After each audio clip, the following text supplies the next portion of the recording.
जय श्री राम दोस्तों, कैसे हो आप सब। आशा करता हूं कि आप लोग अच्छे ही होंगे। दोस्तों, जिन घर में इन तीन लोगों का प्रभाव होता है उस घर का सर्वनाश हो जाता है।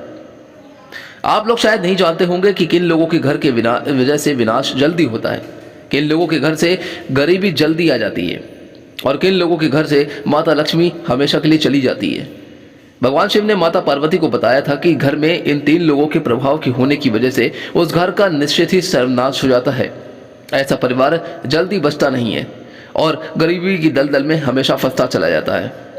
उससे निकल पाना भी उसके लिए बहुत ही मुश्किल हो जाता है। एक बार की बात है, भगवान भोलेनाथ और माता पार्वती आकाश लोक में भ्रमण कर रहे थे। तब भगवान भोलेनाथ ने कहा था कि हे देवी पार्वती, पृथ्वी लोक में जिस घर में इन तीन लोगों का प्रभाव होता है या उनका चलता है उस घर का सर्वनाश हो जाता है और उस घर में दरिद्रता जल्दी आ जाती है। तभी माता पार्वती कहती हैं कि हे स्वामी, आप बताइए मुझे कि वो कौन से तीन लोग हैं। हमारे हृदय में जानने की जिज्ञासा पैदा हो रही है। तब भोलेनाथ कहते हैं कि ठीक है देवी, हम आपको आज एक प्राचीन काल की कथा सुनाते हैं, जिसे सुनने के बाद आपको यह पता चल जाएगा कि वो कौन से तीन लोग हैं जिनके प्रभाव से घर का सर्वनाश हो जाता है।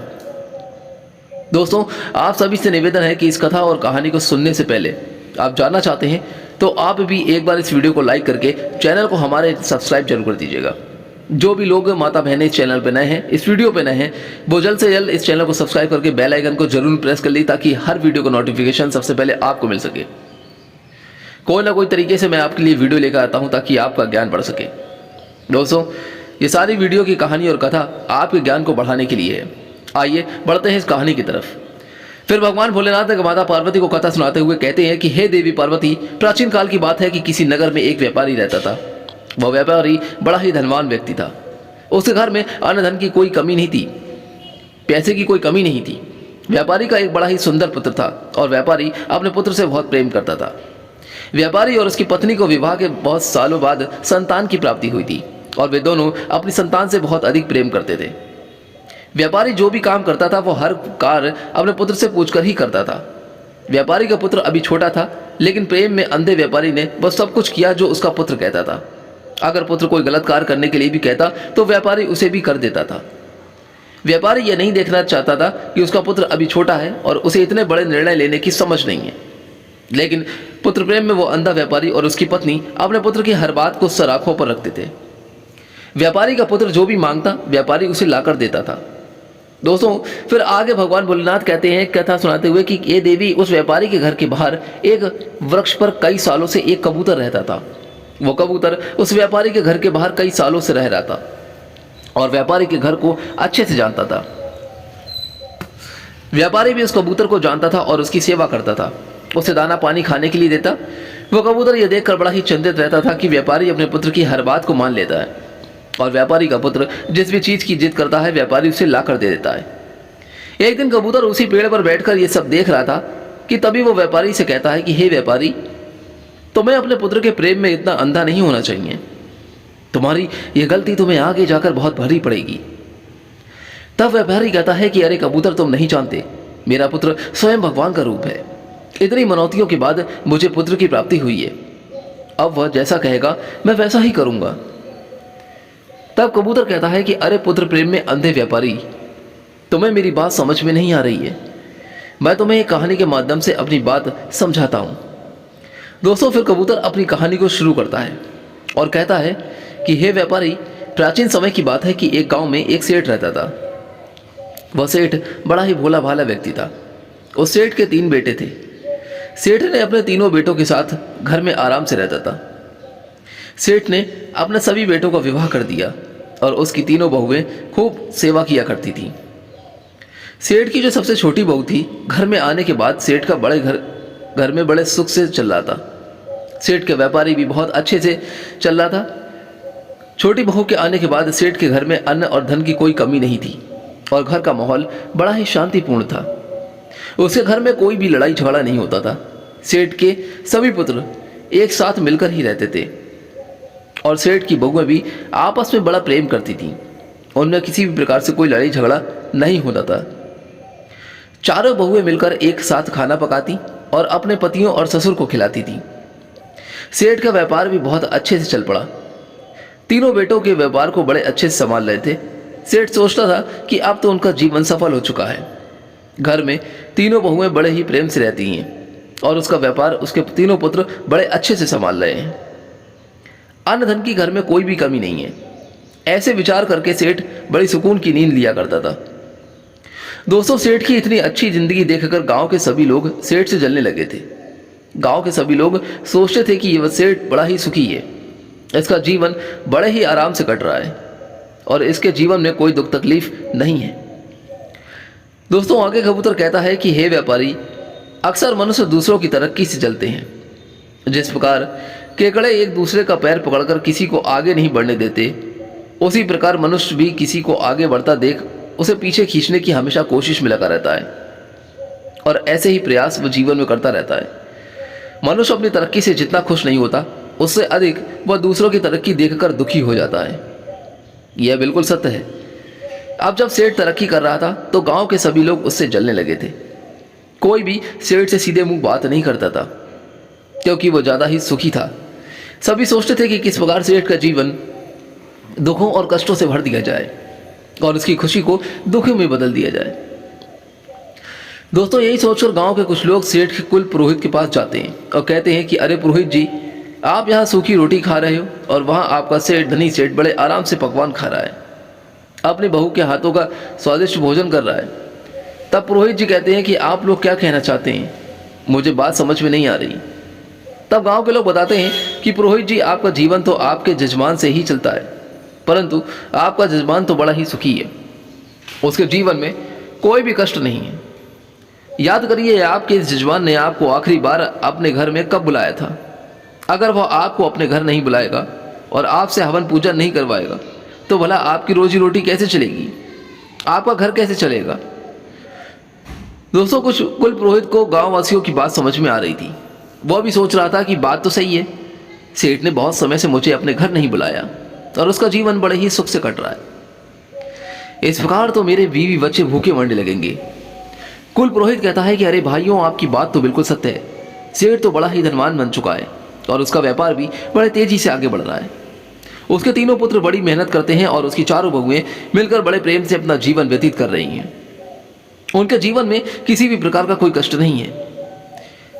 तब गांव के लोग कहते हैं कि पुरोहित जी, अगर आप अपना घर चलाना चाहते हैं, तो सुख से जीवन जीना चाहते हैं, तो आपको कुछ ऐसा करना पड़ेगा जिससे आपके जजमान सेठ के जीवन में कुछ कष्ट आ जाए, उसके घर में लड़ाई झगड़ा हो, तभी वो आपको हवन पूजन के लिए अपने घर में बुलाएगा और आपको धन मिलेगा। अगर ऐसा ही चलता रहा तो आप एक दिन गरीब हो जाएंगे और आपको भीख मांगनी पड़ेगी। इतना कहकर गांव के सभी लोग कुल पुरोहित के यहाँ से चले जाते हैं। अब इधर वह कुल पुरोहित बड़ी ही चिंता में डूब जाता है और सोचता है कि अब ऐसा मैं क्या कर सकता हूँ जिससे सेठ के घर में लड़ाई झगड़ा होने लगे और उसका व्यापार चलता हुआ व्यापार बंद हो जाए, तभी वह मुझे हवन पूजन के लिए अपने घर में बुलाएगा। अब ऐसा सोचकर वह कुल पुरोहित एक साधु महाराज के पास जाता है और कहता है कि हे स्वामी, मेरी सहायता करिए। मेरे गांव में मेरा जजमान है जो एक सेठ है। सेठ बड़ा ही सुखी जीवन जी रहा है और उसके जीवन में किसी प्रकार का कोई कष्ट भी नहीं है, परंतु जिस प्रकार चोरों का जीवन लापरवाह लोगों से चलता है, जिस प्रकार राजा का जीवन झगड़ा करने वालों से चलता है, उसी प्रकार पुरोहित और पंडितों का जीवन अपने जजमान से चलता है। और अगर जजमान के घर में कोई दुख तकलीफ नहीं होगी और वह हमें नहीं बुलाएंगे तो हमारा जीवन कैसे चलेगा? हमें धन कैसे अर्जित करेंगे? हमें धन की प्राप्ति कैसे होगी? हम तो भूखे मर जाएंगे। तब साधु महाराज कहते हैं कि अरे पुरोहित जी, आप चिंता मत कीजिए, आप बताइए कि क्या करना है, क्या तकलीफ है। तब पुरोहित कहता है कि हे महाराज, मैं चाहता हूं कि सेठ के जीवन में कुछ कष्ट आने लगे, उसके घर में लड़ाई झगड़ा होने लगे, उसके व्यापार में कुछ कमी आ जाए, तभी वह मुझे हवन पूजन के लिए अपने घर में निमंत्रण देगा।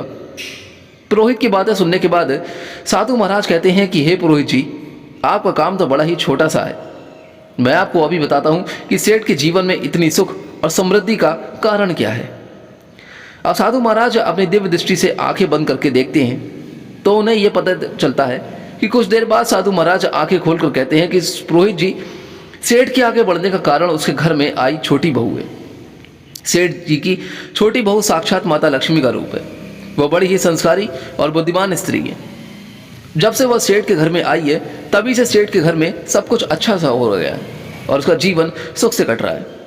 ऐसी स्त्री जिसके घर में भी रहती है, वह घर में कभी कोई कष्ट नहीं आता, हमेशा वह घर खूब फलता फूलता है। तब पुरोहित जी कहते हैं कि हे स्वामी जी, अगर ऐसा है तो इसका कोई तो रास्ता होगा जिससे सेठ के घर में लड़ाई झगड़ा होने लगे और उसका व्यापार ठंडा पड़ जाए। तब साधु महाराज कहते हैं कि हे पुत्र, तुम चिंता मत करो, तुम्हें बस एक काम करना है। तुम सेठ के घर में जाओ और उससे कहना कि सेठ जी, मुझे आपके खेत से एक हरा बांस दे दीजिए, और फिर तुम वह हरा बांस लेकर मेरे घर लाकर रख देना। जब तुम ऐसा करोगे तो कुछ दिनों में ही सेठ निर्धन हो जाएगा, उसके घर में लड़ाई झगड़े होने लगेंगे, उसकी बहुएं आपस में झगड़ने लगेंगी और उस जीव का जीवन कष्टों से भर जाएगा। तब वह तुम्हें हवन पूजन के लिए अवश्य बुलाएगा। दोस्तों, साधु महाराज की बातें सुनने के बाद कुल पुरोहित साधु महाराज को धन्यवाद कहकर अपने घर को चला जाता है। वह सोचता है कि अगले दिन मैं बैठ सेठ के घर जाऊंगा और उसके खेत से एक हरा बांस मांग लूंगा। जब अगला दिन आता है तो सुबह जल्दी ही उठकर कुल पुरोहित सेठ के घर पहुंच जाता है। सेठ के घर पहुंचने पर पुरोहित आवाज लगाता है। अंदर सेठ आराम कर रहा था। सेठ बाहर आकर देखता है तो वह अपने कुल पुरोहित का बहुत स्वागत करता है। सेठ पुरोहित को बहुत आदर सत्कार करता है और उसे अंदर बैठा लेता है। सेठ कहता है कि बताइए पुरोहित जी, आज आपको इतने दिनों बाद हमारे घर कैसे आना हुआ? क्या बात है, कहिए। तब कुल पुरोहित कहता है कि सेठ जी, मैं यहाँ बस से गुजर रहा था तो सोचा कि आपसे मिलते चलूं।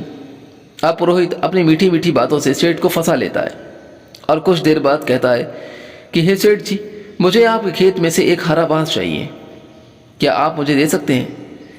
तब सेठ जी कहते हैं कि अवश्य पुरोहित जी, आपने इतनी छोटी सी चीज़ मांगी है, हम अभी आपको लाकर देते हैं। सेठ जी अपने खेत में चले जाते हैं और एक बांस का टुकड़ा तोड़कर लेकर आते हैं। तभी सेठ जी की छोटी बहू अपने ससुर को आता हुआ देख भागी भागी आती है और कहती है, पिताजी, आप यह बांस का टुकड़ा क्यों लेकर आए हैं? तब सेठ बताता है कि बेटी, पुरोहित जी हमारे घर आए हैं और वो चाहते हैं कि हम उन्हें अपने खेत में से एक हरा बांस का टुकड़ा ला कर दें, इसलिए उन्हें देने के लिए हम ये टुकड़ा लेकर आए हैं।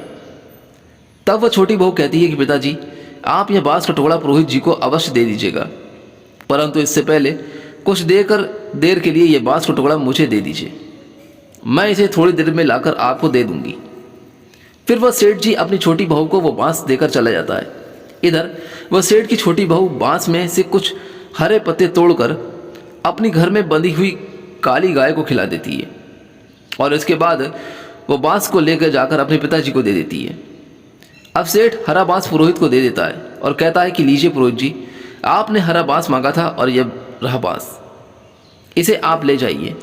तब वह पुरोहित बड़ा ही खुश हो जाता है और सोचता है कि अब तो सेठ के घर में खुशियां मैंने ले ली हैं। पुरोहित अपने घर को वापस लौट जाता है और बांस का टुकड़ा रखकर सोचता है कि कुछ दिनों में सेठ मुझे याद जरूर करेगा, क्योंकि उसके घर में लड़ाई झगड़ा और गृह कलेश जरूर होगा। तब मैं हवन पूजन करके अच्छे पैसे मांग लूंगा। ऐसा विचार करके वह कुल पुरोहित बड़ा ही प्रसन्न हो रहा होता है।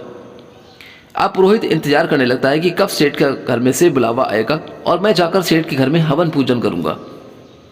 दोस्तों, परंतु इंतजार करते करते 1 महीना बीत जाता है, 2 महीने बीत जाते हैं और फिर तीसरा महीना भी बीत जाता है। अब पुरोहित इंतजार करते हुए थक चुका था। एक दिन कुल पुरोहित दोबारा साधु महाराज की कुटिया में जाता है और कहता है कि हे महाराज, आपके बताए हुए अनुसार से मैंने सेठ से उसके घर में से हरा बांस मांग लिया, परंतु 3 महीने बीत चुके और अभी तक सेठ ने मुझे कोई भी बुलावा नहीं भेजा। वह बड़े आराम से और सुख से अपना जीवन व्यतीत कर रहा है। उसके घर में किसी भी प्रकार की कोई दुख तकलीफ नहीं है।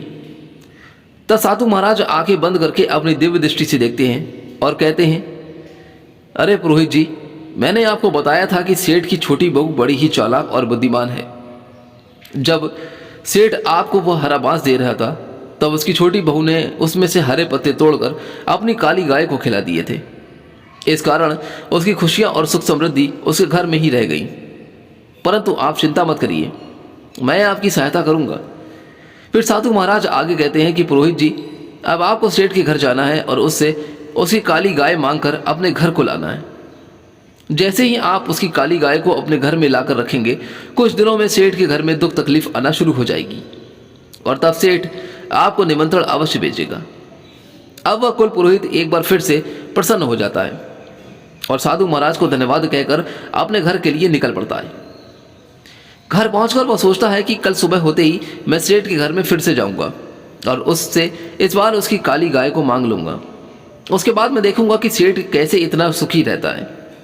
अगले दिन सुबह उठकर वह कुल पुरोहित स्नान करने के बाद सबसे पहले सेठ के घर पहुंच जाता है। सेठ अपने घर का दरवाज़ा खोलता है और देखता है कि कुल पुरोहित आया हुआ है। सेठ उसे अंदर ले आता है और स्वादिष्ट भोजन कराता है। इसके बाद वह सेठ से पूछता है कि बताइए पुरोहित जी, आज आपका कैसे आना हुआ, क्या परेशानी है, कहिए। कुल पुरोहित कहता है कि सेठ जी, मैं बड़े ही दुख तकलीफ में हूँ। दरअसल मेरे घर पर जो गाय है उसे दूध देना बंद कर दिया है और मेरे बच्चों को दूध नहीं मिल पा रहा। कई दिनों से मेरे बच्चों ने दूध भी नहीं पिया, इसलिए मैं आपसे सहायता लेने के लिए आया हूँ। अगर आप मुझे अपनी काली गाय दे देंगे तो आपकी बड़ी ही कृपा होगी मुझ पर। पुरोहित की ऐसी दुख भरी बातें सुनकर सेठ सोचता है कि चलो कोई बात नहीं, ये हमारे कुल पुरोहित है, अगर हम इनका भला करेंगे तो यह पुण्य का काम होगा। ऐसा सोचकर सेठ कहता है कि पुरोहित जी, आप चिंता बिल्कुल ना करें, हम आपको अपनी काली गाय दे देंगे। इतना कहकर सेठ गाय को लेने के लिए अपने घर के आंगन में जाता है और गाय को लेकर पुरोहित को देने के लिए चल देता है। तभी सेठ की छोटी बहू आकर सेठ को रोक देती है और कहती है कि पिताजी, आप इस गाय को लेकर कहाँ जा रहे हैं। सेठ बताता है कि बेटी, हमारे कुल पुरोहित आए हैं और वह उनकी गाय दूध नहीं दे रही, इसीलिए वह हमारी काली गाय को लेना चाहते हैं। मैं ये गाय उन्हें देने के लिए ही जा रहा हूँ। तब सेठ की छोटी बहू कहती है कि पिताजी, आप कुछ देर ठहरे, मैं अभी आती हूँ। फिर वह अंदर जाती है और एक सफ़ेद रंग की चादर लेकर आती है। वह उस चादर से काली गाय के आंसू पोंछती है और चादर को अंदर रख देती है। फिर वह कहती है कि पिताजी, अब आप जाइए और इस गाय को पुरोहित जी को दे दीजिए। इसके बाद सेठ काली गाय को लेकर पुरोहित जी के पास जाता है और कहता है कि लीजिए पुरोहित जी, यह रही आपकी काली गाय, इसे ले जाइए और अपने बच्चों को दूध पिलाइए। गाय को देखकर पुरोहित बड़ा ही प्रसन्न होता है और उसे लेकर तुरंत अपने घर के लिए निकल पड़ता है। अब तो अपने घर पहुंचकर वो काली गाय को बांध देता है और सोचता है कि सेठ बहुत जल्दी ही अपने घर हवन पूजन के लिए मुझे जरूर बुलाएगा, क्योंकि अब उसका जीवन बड़े ही दुखों से घिरने वाला है। अब वह कुल पुरोहित सेठ के बुलावे का इंतजार फिर से करने लगता है और इंतजार करते करते एक बार फिर से उसे 3 महीने बीत जाते हैं, लेकिन फिर भी कुछ नहीं होता। 3 महीने गुजर जाने के बाद कुल पुरोहित एक बार फिर साधु महाराज की कुटिया में पहुंच जाता है और कहता है कि हे साधु महाराज, इस बार मैं फिर आपके कहे अनुसार सेठ के यहाँ से काली गाय लेकर आया हूँ, परंतु उसके बावजूद सेठ ने मुझे अपने घर हवन पूजन के लिए बिल्कुल नहीं बुलाया। सेठ का जीवन अभी भी बड़े ही सुखों से कट रहा है, उसके घर में किसी प्रकार की कोई दुख तकलीफ नहीं है। तब साधु महाराज एक बार फिर से अपनी आंखें बंद करते हैं और अपनी दिव्य दृष्टि से ये देखने की कोशिश करते हैं कि आखिर क्या हुआ था।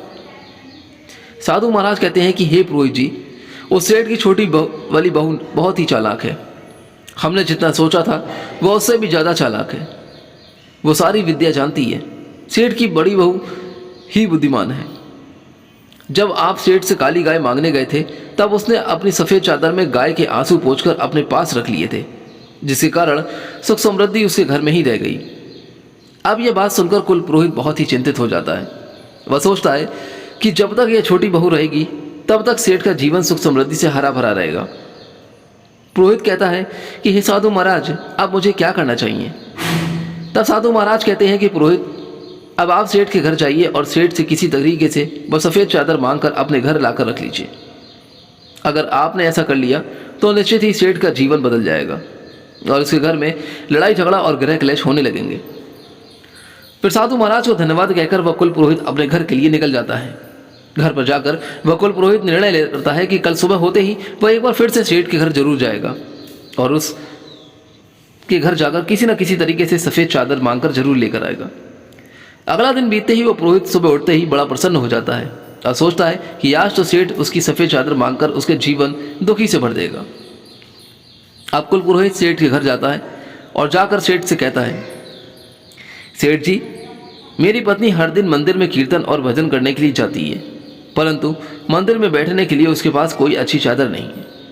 वह नीचे फर्श पर बैठती है और उसे ऐसा करते हुए देख मुझे अच्छा नहीं लगता। अगर आपको कोई तकलीफ ना हो तो क्या आप मुझे एक अपनी अच्छी सफ़ेद चादर दे सकते हैं ताकि मेरी पत्नी चादर बिछाकर मंदिर में बैठ सके। कुल पुरोहित को ऐसी बातें सुनकर सेठ कहता है कि अरे पुरोहित जी, आप चिंता ना करें, हमारे घर में एक बहुत ही अच्छी सफ़ेद चादर रखी है। रुकिए, हम आप ही अपनी बहू से कहकर आपको दे देते हैं। अब सेठ जी अपनी छोटी बहू को बुलाते हैं और कहते हैं कि बहू, हमारे घर में जो सफ़ेद चादर है वो लाकर पुरोहित जी को दे दो। अपने पिताजी की बातें सुनकर वह छोटी बहू अंदर जाती है और वही सफ़ेद चादर निकालती है जिसमें उसने गाय के आंसू पोंछे थे। वह उस चादर को निकालकर उसका एक धागा तोड़कर अपने मुंह में भर लेती है और उसे खा लेती है। चादर का धागा खाने के बाद वह छोटी बहू चादर लाकर पुरोहित जी को दे देती है। छोटी बहू से चादर लेकर पुरोहित जी मुस्कुराते हुए अपने घर के लिए निकल पड़ते हैं और घर पर जाकर वह सोचते हैं कि अब तो सेठ मुझे बहुत जल्दी ही याद करेगा। अब सेठ की राह देखते देखते कुल पुरोहित को कई महीने तक इंतजार करता रहा। धीरे धीरे करके 1 महीना बीत जाता है, उसके बाद से दूसरा महीना भी निकल जाता है और इसी प्रकार से तीसरा महीना भी बीत जाता है। अब इंतजार करते करते पुरोहित थक जाता है और एक बार फिर साधु महाराज के पास जाता है। वो वहीं जाकर फिर से कहता है कि साधु महाराज, आओ पुरोहित जी, बताओ कैसे हो। तब पुरोहित कहता है कि अरे साधु महाराज, आपने मुझे जो करने के लिए कहा वो मैंने सब किया, परंतु वह सेठ अभी भी अपना जीवन बड़े आराम से रह रहा है। उसके जीवन में कोई दुख तकलीफ नहीं है, उसके पास धन की कोई कमी नहीं है। साधु महाराज एक बार फिर अपनी आंखें बंद करके अपनी दिव्य दृष्टि से देखने की कोशिश करते हैं और पुरोहित को बताते हैं, पुरोहित जी, अब हमें लगता है कि वह छोटी बहू जब तक उसके घर में रहेगी तब तक आप उसका कुछ नहीं बिगाड़ सकते। आपको सफ़ेद चादर देने से पहले उसकी बहू ने उसमें से एक धागा निकालकर खा लिया था, जिसके कारण सुख समृद्धि और धन का सुख उसके पास ही रह गया है। अब आपको कुछ भी करके सेठ की छोटी बहू को उसके घर से निकालना पड़ेगा। अगर आपने एक बार उसकी छोटी बहू को घर से निकाल दिया तो फिर सेठ के जीवन में कष्ट ही कष्ट आ जाएंगे और उसका जीवन दुखों से घिर जाएगा। दोस्तों, फिर उस पुरोहित को भी समझ में आ गया था कि छोटी बहू के रहते वह कुछ भी नहीं कर सकता, इसलिए वो अपने को घर जाता है और सेठ के घर में उसकी छोटी बहू को निकालने का उपाय ढूंढने लगता है। अगली सुबह कुल पुरोहित सेठ के घर जाता है और बड़ी ही चिंतित अवस्था में जाकर कहता है, सेठ जी, आपकी सुरक्षा मेरी जिम्मेदारी है और मुझे आपकी सुरक्षा खतरे में दिख रही है। आप पर बहुत बड़ा संकट आने वाला है, आपका जीवन दुखों से गिरने वाला है, आपके व्यापार में आपको बहुत बड़ा नुकसान होने वाला है और आपके घर में बहुत बड़ी विपत्ति आने वाली है। कुल पुरोहित की ऐसी बातें सुनकर वह सेठ घबरा जाता है और बहुत चिंतित हो जाता है। सेठ कहता है कि पुरोहित जी, ये आप क्या कह रहे हैं? आप हमें बताइए कि क्या इस विपत्ति से बचने का कोई उपाय है? आप जो भी कहेंगे हम अवश्य करेंगे। फिर पुरोहित समझ जाता है कि सेठ उसके जाल में फंस चुका है। पुरोहित आगे कहता है कि सेठ जी, आपकी छोटी बहू आपके ऊपर बहुत बड़ा खतरा है। जब तक वह इस घर में रहेगी आप पर संकट बना रहेगा, इसीलिए मैं तो कहूँगा कि आप अपनी छोटी बहू को अपने घर से निकाल दीजिए, क्योंकि उसी के कारण आप पर इतना बड़ा खतरा मंडरा रहा है और आपका जीवन संकट में है। पुरोहित की ऐसी बातें सुनकर वह सेठ जी उस पर विश्वास कर लेते हैं। सेठ जी कहते हैं कि पुरोहित जी, आप जैसा कहेंगे मैं वैसा ही करूँगा। आप बताइए कि मुझे अपनी बहू को घर से कैसे निकालना है। पुरोहित जी कहते हैं कि सेठ जी, आप तुरंत कुछ भी करके अपनी बहू को घर से निकाल कर बाहर कर दीजिए। इतना कहकर वह अपने घर चले आते हैं और सेठ जी चिंता में डूब जाते हैं। वे सोचते हैं कि मेरी बहू तो बड़े ही अच्छे स्वभाव की है, मेरी इतनी सेवा करती है, मैं उसे अपने घर से कैसे निकाल दूं। फिर सेठ जी सोचते हैं कि वो मेरे लिए खतरा भी है और उसके कारण मेरे परिवार पर विपत्ति आ सकती है। ऐसा विचार करके सेठ जी अपनी पुत्रवधू के पास जाते हैं और अपनी छोटी बहू से कहते हैं कि बहू, आज ही तुम मेरे घर से निकल जाओ। तुम्हारा इस घर में रहना अब सही नहीं है, तुम्हारे कारण हमारे घर में विपत्ति आने वाली है। वो अपने पिताजी की ऐसी बातें सुनकर सब समझ जाती है कि जरूर पुरोहित जी ने मेरे पिताजी के कान भरे हैं। वह बहू कहती है कि ठीक है पिताजी, अगर आप यही चाहते हैं तो मैं इस घर को छोड़कर चली जाती हूँ। फिर अपनी पत्नी को घर पर छोड़कर जाता हुआ देख सेठ का छोटा पुत्र भी कहता है कि पिताजी, अगर मेरी पत्नी इस घर में नहीं रह सकती तो मैं भी नहीं रहूँगा। मैं भी अपनी पत्नी के साथ ही इस घर को छोड़कर जा रहा हूँ। अब वह पत्नी और पति दोनों ही सेठ के घर को छोड़कर चल देते हैं और एक दूसरे शहर में चले जाते हैं और किराए के मकान में रहने लगते हैं। कुछ दिन के बाद वे अपना नया धंधा शुरू करते हैं। सेठ जी की छोटी बहू जो बड़ी बुद्धिमान थी, उसके कारण उनका धंधा बहुत अच्छे से चलने लगता है। उनका व्यापार बड़ा बन जाता है और छोटा पुत्र और उसकी पत्नी दोनों बड़े धनवान हो जाते हैं। वे शहर में अपना मकान भी खरीद लेते हैं। इधर सेठ का घर बर्बाद होता जा रहा था। घर में लड़ाई झगड़ा होने लगे थे। सेठ की दोनों बहुएं आपस में खूब झगड़ा करती थी और सेठ के दोनों पुत्र व्यापार पर बिल्कुल भी ध्यान नहीं दे रहे थे। सेठ के दोनों पुत्र बड़ी बुरी संगति में पड़ गए और कुल पुरोहित हवन पूजन के बहाने सेठ से सारा धन लूट कर ले जा रहे थे। धीरे धीरे करके पुरोहित जी सेठ को पूरी तरह से लूट लेता है और सेठ का पूरा धन ले जाकर अपने घर ले आता है। अब सेठ की हालत बहुत खराब हो चुकी थी। सेठ के घर में खाने पीने के लाले पड़ गए थे। भोजन भी नहीं था, पहनने के लिए वस्त्र भी नहीं थे। अपनी ऐसी हालत देखकर सेठ एक दिन विचार करने बैठता है और गहरा विचार करके उसे समझ में आता है कि जिस दिन से मेरी छोटी बहू इस घर को छोड़कर गई है, उसी दिन से इस घर की हालत बद से बदतर होती जा रही थी। सेठ को यह समझ में आ चुका था कि उसकी छोटी बहू ही है जो उसके घर को बचा सकती है। सेठ तुरंत दौड़कर शहर जाता है और अपने छोटे पुत्र के घर जाकर अपनी लक्ष्मी स्वरूप बहू से क्षमा मांगता है। सेठ अपनी बहू के चरणों में गिरकर कहता है कि बहू मुझे माफ़ कर दो, मैंने पुरोहित की बातों में आकर तुम्हें घर से निकाल दिया, लेकिन तुम तो साक्षात लक्ष्मी हो। जब तक तुम मेरे घर में थी तब तक मेरे घर में सुख शांति बनी रही, और जब से तुम घर छोड़कर गई हो, घर में गृह कलेश होते चले गए, लड़ाई झगड़े होते चले गए और हम बड़े ही धनहीन हो चुके। ससुर की ऐसी बातों सुनकर छोटी बहू कहती है कि पिताजी आप चिंता मत कीजिए, मैं अभी अपने घर लौटती हूँ। यह भी मेरा घर ही है और वह भी मेरा घर है। मैंने पहले से ही जान लिया था कि पुरोहित ने आपके कान भरे हैं और आपको कहा है कि आप मुझे घर से निकाल दें। संसार में बहुत से लोग ऐसे होते हैं जो दूसरों की खुशियों से जलते हैं और उन्हें दूसरों की खुशियाँ बिल्कुल भी रास नहीं आती और उन्हें बर्बाद करना चाहते हैं।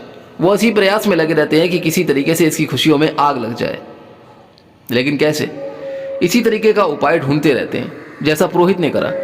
लेकिन यह हमारे ऊपर निर्भर करता है कि हम किसकी बातों में आते हैं और कैसे निर्णय लेते हैं और अपने घर को कैसे चलाते हैं।